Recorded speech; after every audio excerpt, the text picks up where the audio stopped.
जय हिंद।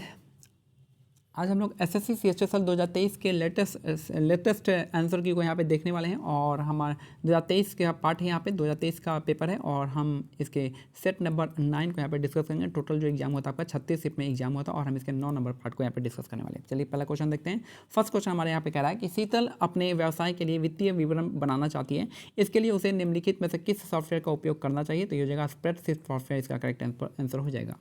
तो शीतल अपने व्यवसाय के लिए वित्तीय विवरण बनाना चाहती है, इसके लिए उसे किस निम्नलिखित में से किस सॉफ्टवेयर का उपयोग करना चाहिए? तो ये आपका स्प्रेडशीट सॉफ्टवेयर इसका करेक्ट आंसर हो जाएगा।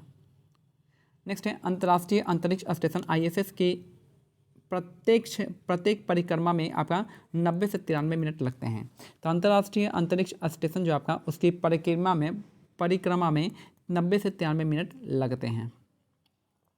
आर्थिक समीक्षा 2020-21 के अनुसार महात्मा गांधी नरेगा के तहत मजदूरी जो आपका 202 रुपये है और जो 1 अप्रैल 2020 से प्रभावी है।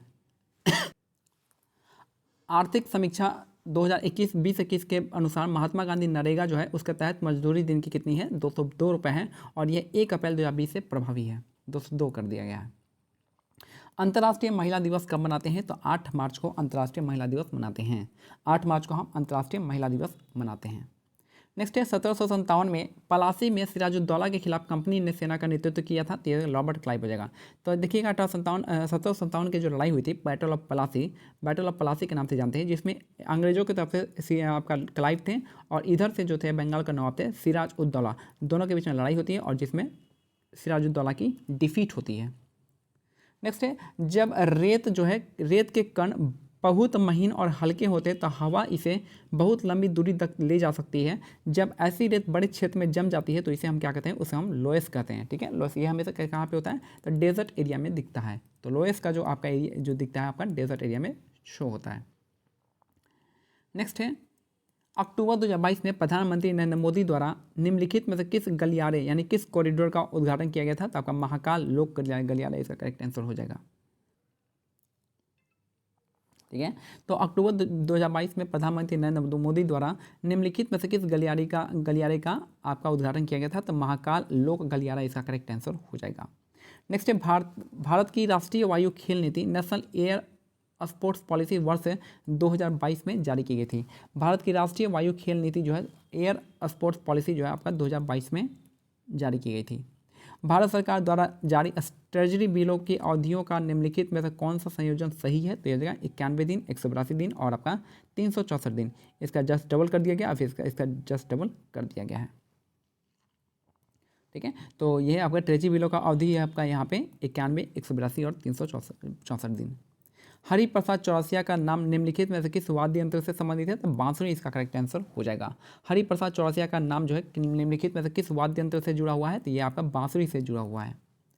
नेक्स्ट है निम्नलिखित में से कौन सा खेल जो है युग में सही सुमेलित है? तो आपका ईगल हॉकी जो हो जाएगा आपका यहाँ पे ये आपका पेनल्टी किक आपका वॉलीबॉल दे रखा है, तो यहाँ पे दोनों ही स्टेप में क्या है आपका गलत है, तो दोनों ही स्टेप में यहाँ पे क्या हो जाएगा? गलत हो जाएगा। और ठीक है, दोनों ही स्टेप में यहाँ पे गलत है। तो आप इसको देखिएगा, यहाँ पे आप यहाँ पे खेल और युग में जो सुमेलित होता है उसको आप जरूर करके जाइएगा मेंस के एग्जाम में। नेक्स्ट है निम्नलिखित में से किस दाब पेटी को हॉर्स अक्षांश के रूप में जाना जाता है? तो ये जगह उपोषण उच्च दाब इसका करेक्ट आंसर हो जाएगा। निम्नलिखित में से किस दाब पेटी का हॉर्स अक्षांश के रूप में जाना जाता है? तो उपोषण उच्च दाब इसका करेक्ट आंसर हो जाएगा। The ministry of utmost happiness जो है नामक पुस्तक अरुंधति रॉय के द्वारा लिखी गई है। The ministry of utmost happiness किसके द्वारा लिखा गया है? तो अरुंधति रॉय इसका करेक्ट आंसर हो जाएगा।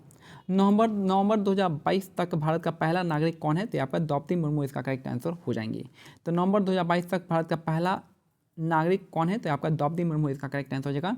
और ये जो है आपको बता दूं कि ये जो सेट है मैंने ये वाला सेट एग्जाम में दिया था, ये वाला सेट मेरे एग्जाम में आया था और मेरा CHSL 2023 का ये वाला सेट था और इसमें मैं क्वालिफाई हुआ हूँ। ठीक है, इसका जो कट ऑफ है जो पहली बार इतना हाई गया है तो इसमें क्वालिफाई हुआ हूँ। तो जीके का काफ़ी अच्छा रोल रहता है। ठीक है, तो मैं बता दूँ कि यहाँ पे नवंबर 2022 तक भारत का पहला नागरिक कौन है? तो ये आपका द्रौपदी मुर्मू इसका करेक्ट आंसर हो जाएगा। नेक्स्ट है FTP का फुल रूप क्या है? FTP का हो जाएगा फाइल ट्रांसफर प्रोटोकॉल। FTP का फुल फॉर्म होता है फाइल ट्रांसफर प्रोटोकॉल, इसका करेक्ट आंसर हो जाएगा। सितंबर 2022 में बेंगलुरु स्पेस एक्सपो में इसरो और ऑस्ट्रेलिया के अंतरिक्ष एजेंसी ने अंतरिक्ष तकनीक पर ध्यान केंद्रित करने वाले दोनों स्टार्टअप के बीच आधा दर्जन समझौता एमओयू पर हस्ताक्षर करने की सुविधा प्रदान की थी। इसरो और किसके साथ हुआ था? ऑस्ट्रेलिया के साथ हुआ था। नेक्स्ट है, निम्नलिखित में से किसे में पायरुवेट ऑक्सीजन की अनुपस्थिति में लैक्टिक अम्ल का ऊर्जा में बदल जाता है? तो आपका मानव पेशी कोशिकाओं में, मानव कोशिका में लैक्टिक एसिड जो है आपका, पायरुविक एसिड जो है आपका ऑक्सीजन के एब्सेंट में ये आपका किस में बदलता है? तो आपका लैक्टिक एसिड में बदल जाता है। और कौन सा टिश्यू हो जाता है? एडिपोज टिश्यू के नाम से, वो वहाँ तो फैट जमा होता है। ठीक है, तो यहाँ पे हो जाएगा मानव पेशी कोशिका में क्या होता है आपका पायरुवेट जो होता है किस में बदलता है? आपका लैक्टिक एसिड में बदलता है। और ऑक्सीजन वहाँ पे क्या होता है? एब्सेंट होता है, प्रेजेंट नहीं होता है। नेक्स्ट है, निम्नलिखित में कौन मराठा वंश का एक प्रसिद्ध शासक था? तो आपका छत्रपति शिवाजी महाराज जो है आपका मराठा वंश के एक प्रसिद्ध शासक थे, छत्रपति महाराज। WHO के अनुसार यदि किसी व्यक्ति का BM1 18.5 WHO के अनुसार यदि किसी व्यक्ति का BM1 जो है 18.5 से कम है तो उस व्यक्ति का क्या हो जाएगा? सामान्य से वजन क्या होगा? कम होगा, उसके रूप में वर्गीकृत किया जाता है। तो WHO के अनुसार यदि किसी व्यक्ति का BM1 18.5 से कम है तो उसे सामान्य से कम वजन के रूप में वर्गीकृत किया जाता है। थोड़ा सा देखिए, अब जाहिर सी बात है यहाँ पे 18 पॉइंट से कम होगा तो ये तो ऑप्शन आएगा नहीं, ये ऑप्शन आएगा नहीं, और मानसून रूप से यही दोनों ऑप्शन में हो सकता है। लेकिन सबसे अच्छा हम इसको बॉडी मास इंडेक्स के हिसाब से देखेंगे तो ये हो जाएगा हमारा सबसे अप्रोप्रिएट आंसर ये हो जाएगा। अगर आपको इसका फुल फॉर्म पता है कि बॉडी मास इंडेक्स होता है तो यहाँ पे क्या हो जाएगा? आप इसको लगा सकते हैं। मास मतलब वजन होता है, तो वजन मास मतलब वजन के हिसाब जाएगा, तो यहीं से आप इसको समझ जान जाएंगे। नेक्स्ट है, यहाँ पे कह रहा है कि महेंद्रगिरी जो आपका पूर्वी घाट की सबसे ऊंची शिखर होती है। महेंद्रगिरी जो आपका पूर्वी घाट की सबसे ऊंची चोटी होती है। अन्नाई मोड़ी होता है पश्चिमी घाट की सबसे ऊंची चोटी होती है। ठीक है, नेक्स्ट है, भारतीय संविधान की 7वीं अनुसूची जो आपका किस राज्य सूची में निम्नलिखित में किसका उल्लेख है? तो 7वीं अनुसूची में किसका उल्लेख हो जाएगा? तो 7वीं अनुसूची में आपका हो जाएगा दाव और दीव, तो इसका करेक्ट आंसर हो जाएगा। भारतीय संविधान की 7वीं अनुसूची की राज्य सूची में पूछा, राज्य सूची में क्या हो जाएगा? आपका दाव और दीव होता है। रेलवे आपका सेंट्रल में आता है, डाकघर आपका सेंट्रल में आएगा, और अंतर्राज्यीय व्यापार और वाणिज्य भी आपका सेंट्रल के अंदर ही आता है। लेकिन तो हमारा स्टेट के लिए एक ही ऑप्शन बनता है आपका दाव और दीव हो जाएगा। नेक्स्ट है, निम्नलिखित में से कौन सा त्यौहार तेलुगु नव वर्ष के रूप में मनाया जाता है? तो यह होगा उगाड़ी, इसका करेक्ट आंसर हो जाएगा। तेलुगु नव वर्ष के रूप में मनाते हैं कौन? उगाड़ी का त्यौहार, इसका करेक्ट आंसर हो जाएगा।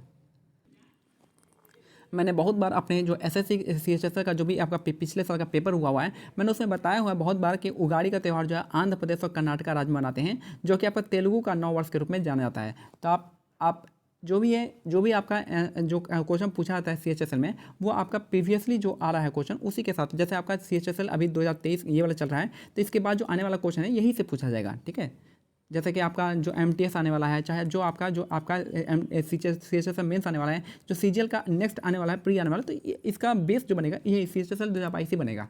तो आप इसको अच्छे से करके जाइएगा।